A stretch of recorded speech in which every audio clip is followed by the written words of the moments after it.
Hello everyone, this is Mommy Cherry Diary again and welcome back to my channel. For today's vlog, pupunta tayo sa Sea Line dito pa rin sa Qatar. Before kami pumunta ng Sea Line, dumaan muna kami dito sa Barwa City para bumili ng pagkain sa Lulu. And itong Barwa na ito is ang unang place kung saan yung accommodation ni husband nung nagsisimula pa lang siya dito sa Qatar. Dahil ito ang accommodation na pinoprovide ng company nila before. After that, pwede ka na mag-live out or lumipat sa ibang place kung saan mo gusto, lalo na pag may family ka na kasama. After namin bumili ng foods, ito na, papunta na kaming Sea Line. So, tara!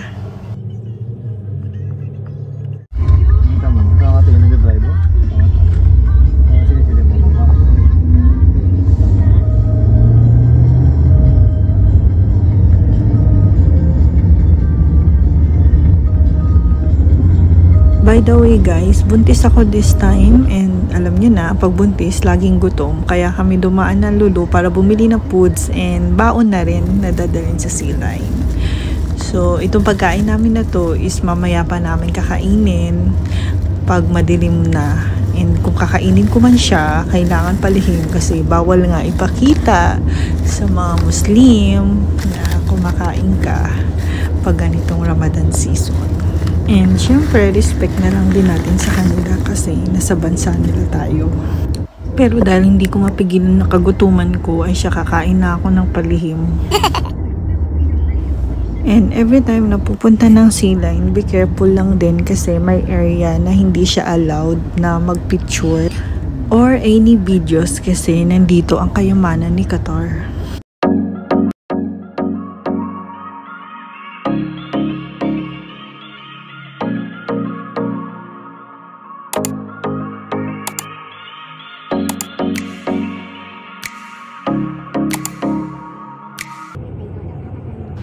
I am 37 weeks pregnant as of this moment.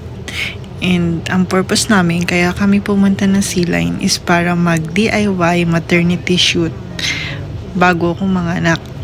Well, kung mapapansin nyo, ngayong second pregnancy ko, ang dami kong DIY na photoshoot kasi gusto kong i-treasure yung moments na to dahil minsan lang naman tayo magbubuntis at mahal po ang cost of living dito sa Qatar.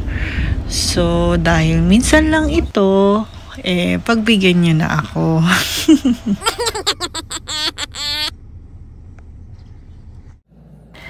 Dumaan muna kami dito para bawasan yung hangin ng gulong namin para hindi kami magka-problema pag nasa Sea Line na kami mamaya. And babalik na lang kami after pag pauwi na kami.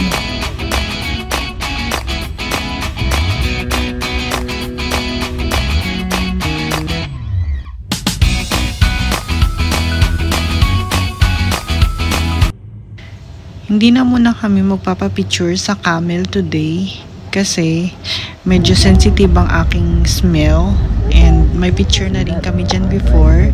Siguro wait na lang muna namin na lumabas si baby and lumaki. After that, magpapapicture na lang kami ulit. You like it, Ki?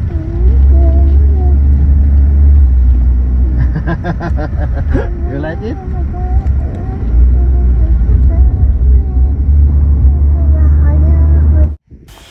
And we are here. Medyo walang masyadong tao this time kasi weekdays and nasa work yung mga tao.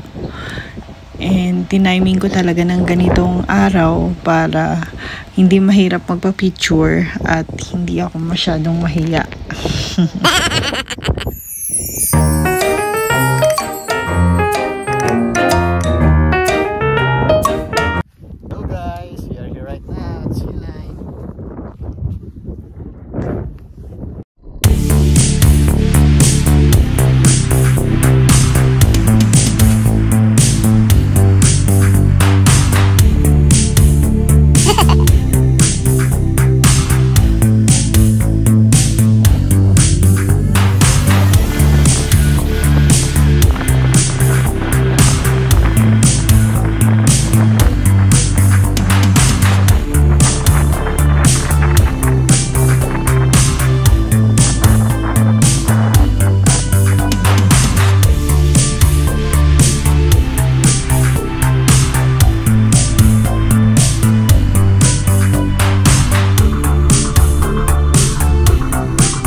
slipper?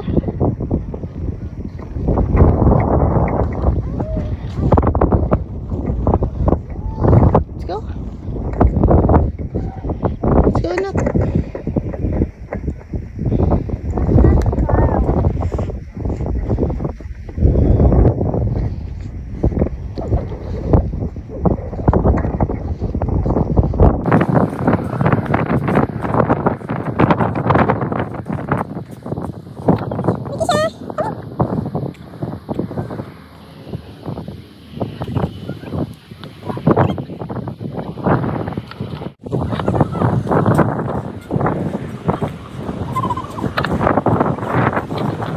Bukas.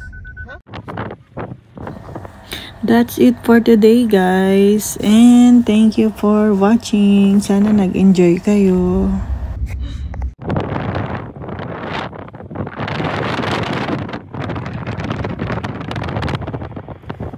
Parang ilaw niyo.